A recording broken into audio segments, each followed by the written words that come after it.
Creating Your Own Job, aimed at providing you with resources and assistance to start your own business. Focusing on customer benefits, analyzing the marketplace, financial forecasting, financial assistance, creating your own job.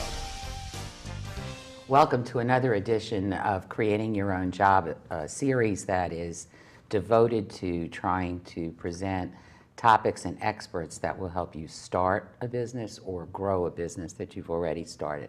I'm Louise Thompson. I'm the Executive Director of Tampa Bay Community Network, and you can take video production training here and have your own show just like this one.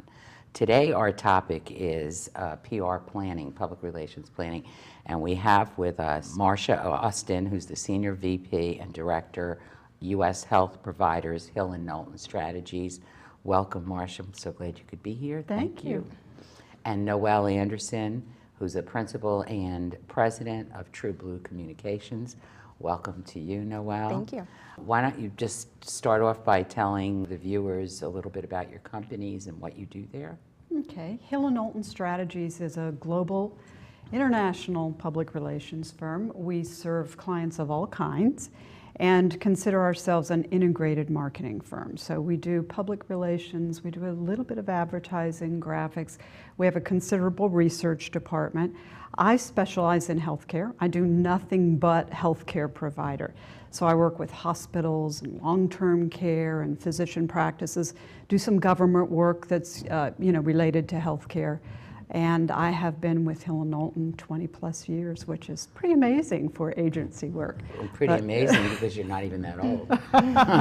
Keep it coming, Louise. All right. Noelle, tell us about True Blue. Sure. True Blue Communications is a public relations and integrated marketing communications firm, similar to HillKnowlton in that way, in that we do a little bit more than just public relations, although that is a focus. And basically, in a nutshell, we work with businesses that want to better tell their stories, connect to the people that matter, and motivate those people to act. So we do everything from working on media relations, working with reporters to get our clients' name in the news, to helping create online marketing programs such as websites, social media, email marketing, that type of thing, and even internal communications planning, event planning, and strategic communications planning is huge, and I know we're going to talk about that some today. So I'll leave it at that. Why don't we get started first explaining to people what public relations is, because I'm not sure people don't make it interchangeable with media or publicity and so forth, and I open it up to both of you. Well, I had a good friend who called public relations reflected glory, and I think that's sort of a nice way of talking about public relations. But it's really communicating to all your publics, and certainly not relegated to just media. And I think Noelle hit the nail on the head when she said it's events, it's communications with your employees. That's certainly a very, very important audience.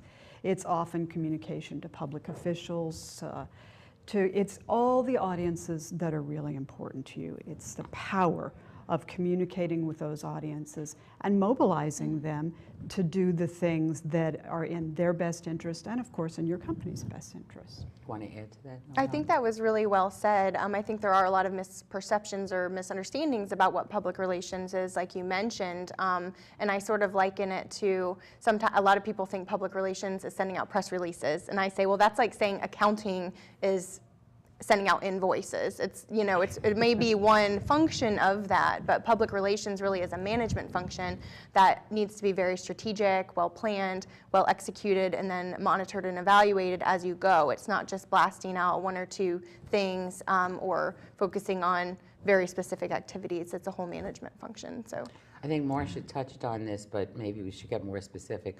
When you use the word public in public relations, you mean groups, different publics, different groups, not just the public at large, right, who's ever out on the street, walking down the street, but the public that might be the group made up of all your vendors, the group made up of your employees, the prospective client group, your professional affiliations. I mean, name some more. I'm missing some. Right? In healthcare, Louise, for instance, the public that for years was the most important was physicians. That's true. They only marketed to physicians. That's right. It was sort of. And I wish they'd go back to that, because I am so sick of hearing about all the death you can have from a particular drug and hemorrhages and whatever. But you know, see, I love that because do? finally now, healthcare hospitals and physicians and all kinds of different healthcare entities are marketing to us. They're putting patients and consumers in the driver's seat. And actually, I sort of like that. I think it's empowering. Well, you're right. They're probably now, it goes from the patient who comes into the doctor's office and say, I want this particular drug. With reams of paper, all the research that they did on the internet. Yeah. Absolutely. Yeah, yeah. Do you want to add to that some other publics? Because Well, you're Marcia right. mentioned employees. That if you're a larger company, or really a company with any employees, it's really important to make sure employee morale is up and make sure everyone's on the same page. Employees can be brand ambassadors for your company and for your message, so employees can be really important. Volunteers, especially if you're a nonprofit, volunteers can be very important, or your board members. Donors then, when you're talking about Absolutely, nonprofits, yep, or donors. potential donors.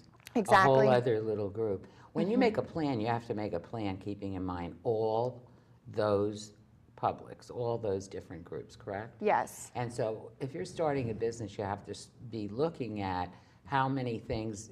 I think what a lot of people forget is there's a referral market for them. You're starting I don't know, a gas station, a body shop, you know, something, you know, some other kinds of service business, and you have people that could refer people to you. So that's a whole other market that somebody needs to look at, correct? Absolutely, and being a small business myself, I do a lot of that referral marketing and a lot of thinking and strategizing on who are the people that I either could potentially partner with on projects, graphic designers, that's just an example, that could go two-way. But the people that you might be able to partner with or might be able to refer you because for some reason they're working with other small businesses who might need PR services. I mean, there is a way through email marketing and Facebook, very inexpensive ways for small businesses to keep in touch with their potential referral sources so that they stay top of mind with them. You know, I didn't think of this originally when I ran my PR company, but I saw that accountants were really good referrals for my business because they might do a pre-tax meeting with a client and note that the client had some money they should spend or they're going to be paying more taxes than they should. So they would recommend to them this is a good time to buy equipment or do a PR plan or advertising plan or what have you. And so they might recommend you know, a PR company. Yeah. Yeah. Associations, I think, are great influencers of all kinds.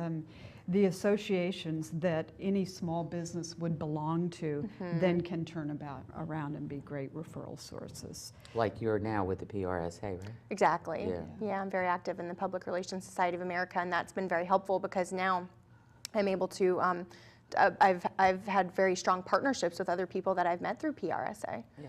Because there's so many in the business you're in, there are many boutique shops, places that don't do everything. Right. And they might just be graphic designers, but they're not going to get the client or something, but they'll be in the PRSA or something, right? Right, exactly. It's helpful for some small businesses to have those contractors available, that, or if there's an opportunity for a couple of different independent PR practitioners to partner, if they really need to bolster their team, that's Right. always an opportunity as Especially well. if you're going out after a government contract or something where you Right. need something really large More because you're robust. competing with this big Exactly. guy over here. Yep, exactly. Which is really hard to do, you know? Exactly. And you know, we are subcontractors to other organizations who maybe do more research for government programs. So yeah, Yeah. I think that when you put together, you do your sort of audience analysis, you have to think who's my customer, but then who are the influencers, who are the associations, who are the possible partners, and consider all those audiences and think about the ways that you're going to communicate to those publics, if you will. Right. Yes. Talking about crisis planning, which there's crisis happening all over the place. And anytime you pick up the paper, you're like, oh my God, I wonder what I would do. You know, I would look at those things. But you want to talk about the value of that and how one puts together a crisis plan for themselves, no matter what their business is. Some generic things or perhaps some specifics. I mean, with hospitals, they have crisis every 5 minutes, or don't they? Pretty much. There's, I mean, if in the you amputate the wrong toe, Right. or you end up with a patient who is famous and you have to hide them or not make remarks or... There are so many different crises that occur in healthcare, and there are those medical errors that occur because, you know, they're human beings who are working on other human beings. But there are also, keep in mind that in healthcare, so much of the time they are contracting with the government, and government regulations are very complicated. So there are whistleblower or key tam, where if you don't file things just right, if you code things incorrectly, you're up against possible false claims, False Claims Act.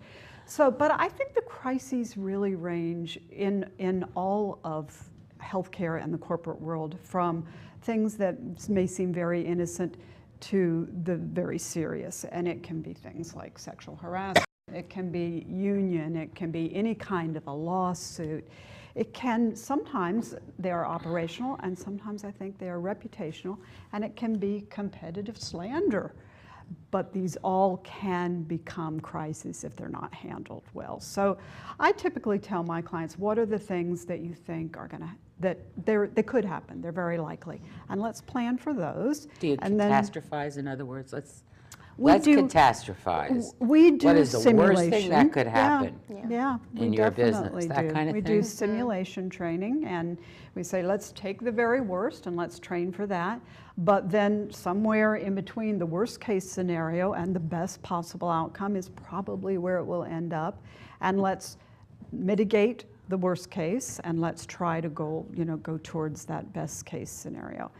I think crisis planning is absolutely essential, even for the smallest of businesses. And you can see where people, I'm reminded of two things. The Chrysler situation, Lee Iacocca and the speedometers, where they're testing the cars, and him coming out right away and apologizing. The Tylenol, where Tylenol, someone had poisoned some Tylenol, and the Tylenol company immediately came out front and said, we're so sorry that happened, and we're going to change the tops, and we're going to give everybody, we're going to make safety tops on them or something, and then we're going to give everybody free Tylenol. Right. And they ended up with a bigger market share than before the incident, if they did it, doing it right. Right. You have some other examples I'm forgetting?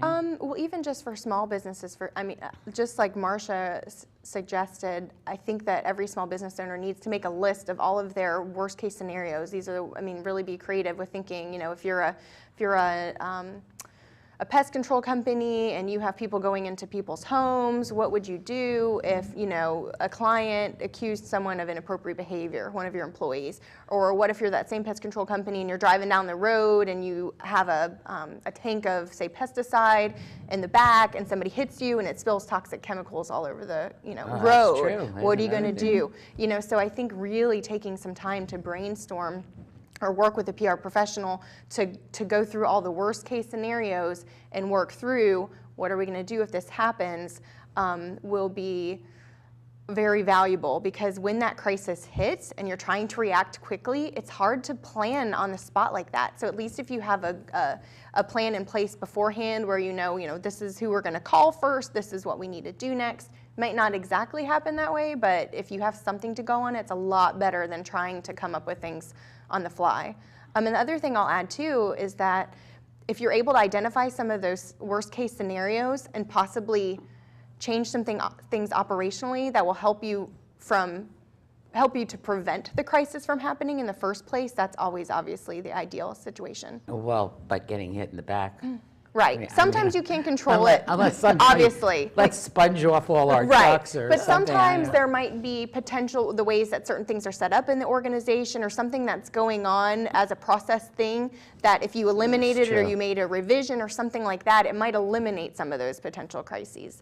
So it's something to think about. I had a long-term care client that was very concerned. They were using arbitration clauses, and that's basically where you agree when you put your loved one in the long-term care facility. A lot of people hate those. They despise those. God. And this company was very concerned about it because there was a lot of backlash.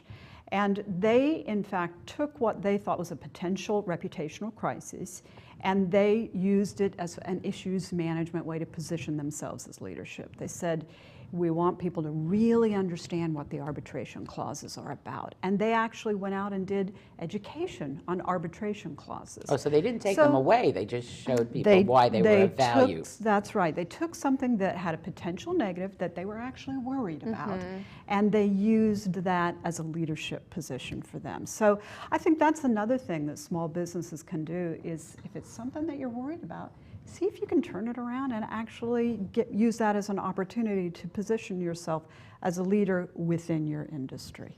So it's so true that negatives, your biggest negative is always your positive, or your positive's your negative, or it can you be. know, they sometimes work really side by side.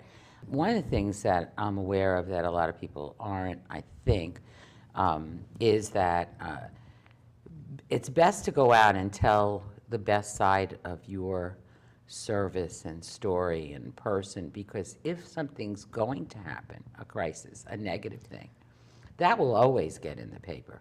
Right. I mean, that's just the nature of the game. It's just going to happen. So if you'd already mitigated that, cultivating that goodwill and sort of making deposits into the goodwill bank account for the organization, so to say, definitely helps, because if something negative does happen, but people have a mostly extremely positive perception of the organization, when something does happen negative, if you can handle that appropriately and positively and get back on track, there's probably much less of a chance that you're really going to see much backslide or backlash as far as reputation goes. You know, I'd make two recommendations to small businesses as they think about crisis. First of all, you can do some of your public relations yourself. You don't necessarily have to have an agency, and I know we'll probably talk about that. But in times of crisis, I recommend bringing in somebody. And if it's not a public relations or a crisis counselor, at least bring in somebody who can give you an objective analysis of what's happening. Because when you're in crisis, you just don't see it clearly. and a lot of people come out really defensively when they didn't need to. They did not need to. Yeah. And the second thing that I would recommend is talk to your important publics. Don't become so consumed with the media that all you do is talk to the media, because we know the media, they are going to make it as juicy and saucy as they possibly can. So talk to your publics direct. Have one-on-one conversations with those people who are important to you, especially in crisis. I remember getting called in when someone very well known politically was going to be charged with something. And I got called in by the attorney. And I remember sitting down with the man and saying to him, call your neighbors. Because if you're not going to make that, I suggested he make a statement. He wasn't ready. I said, well, why don't we sleep on that, and then tomorrow you can make a statement. But until you make a statement, they're going to call everybody who works for you, all these related businesses, because he was a high-level political person, and they're going to go to your neighbors' houses, and they're going quickly. So you and ask their opinion. because you didn't speak, Right. And they're trying to get your. It's not Right. like. Well, I think a lot of people don't understand. My degree's in journalism, actually, even though I ran a PR company, and as a trained journalist. We're trained to not accept the police's story, to go get the other side, go get this person. And when the person clams up and doesn't talk, they're going to go all over the place to try to get your story. So right away, get your story straight, and you do need an objective person, because you're going to probably be really defensive and upset and crazy if you are getting arrested or getting something very negative in the press. Yeah. And you don't have, you don't give them the opportunity to know the other side of it. But you're right, because you can't think, none of us think well when we're being attacked. Right.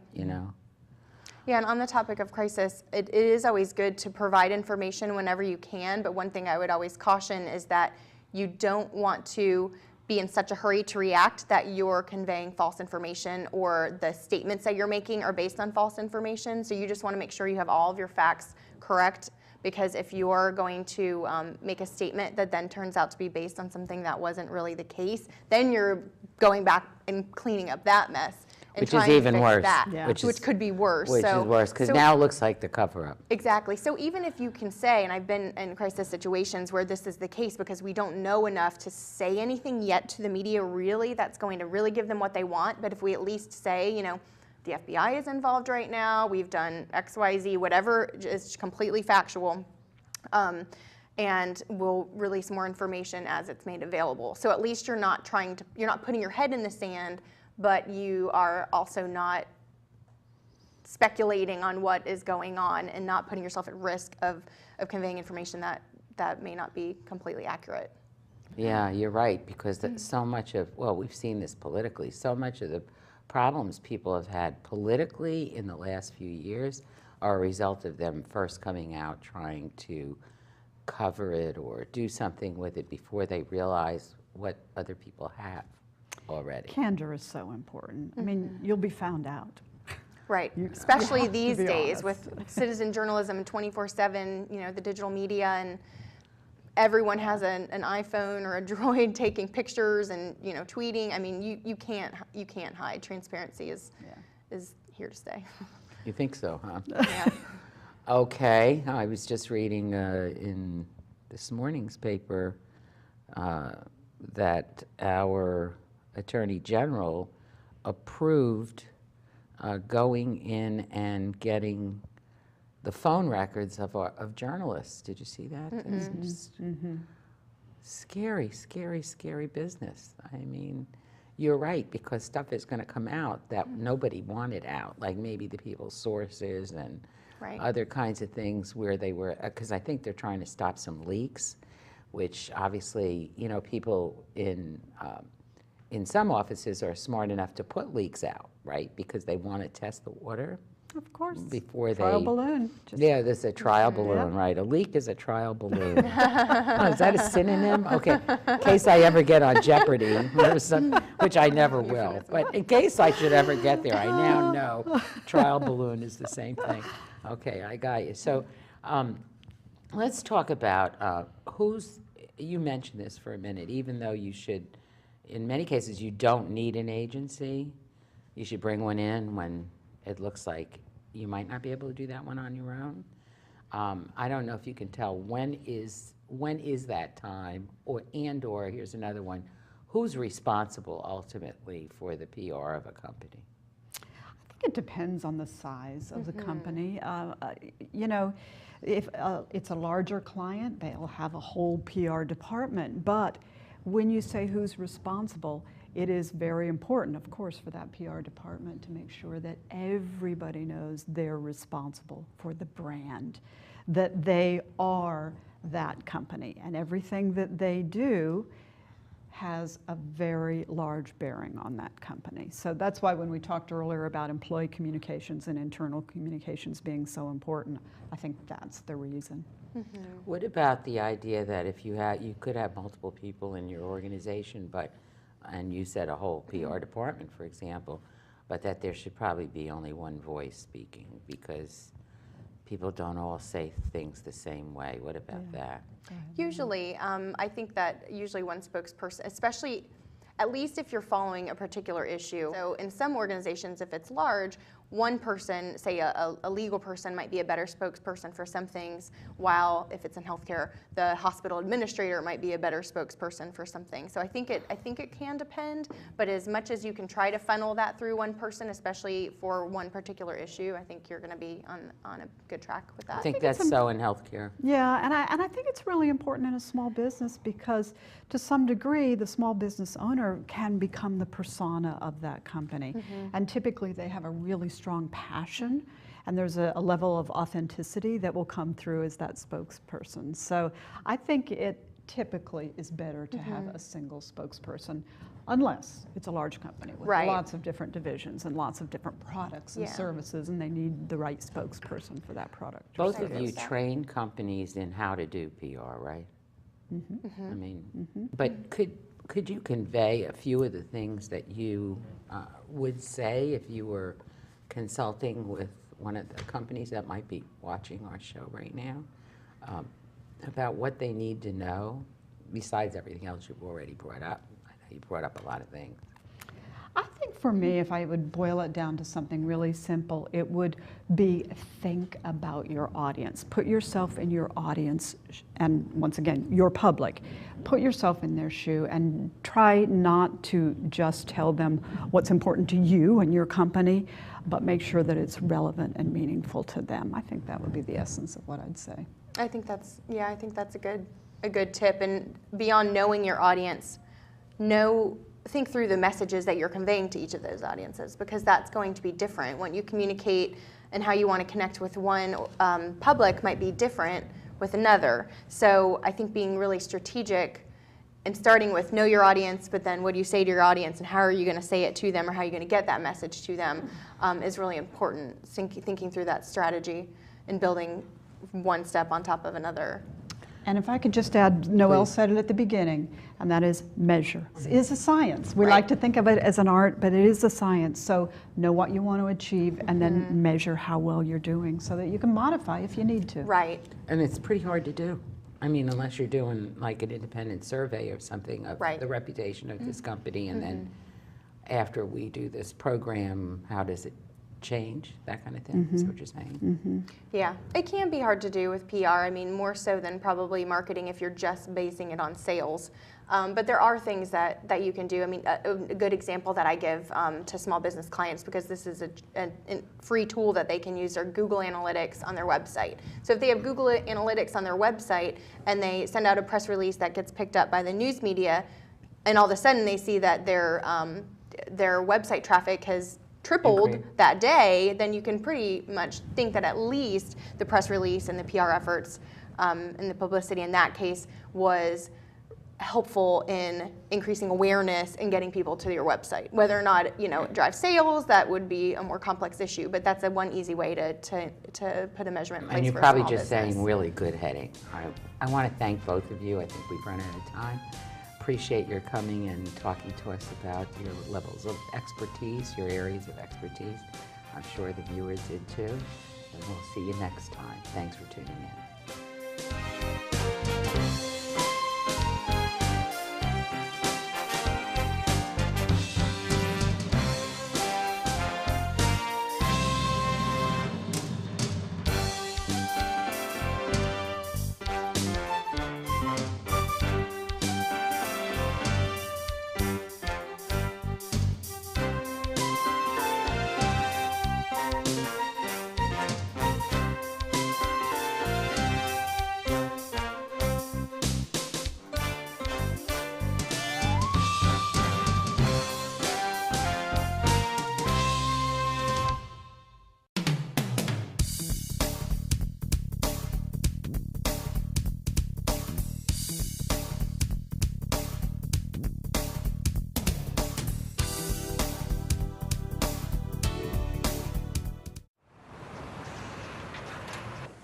先生你好，歡迎光臨，等等先。唔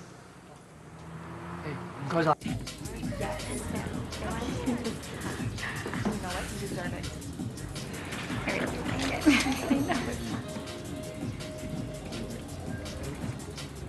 Brandon.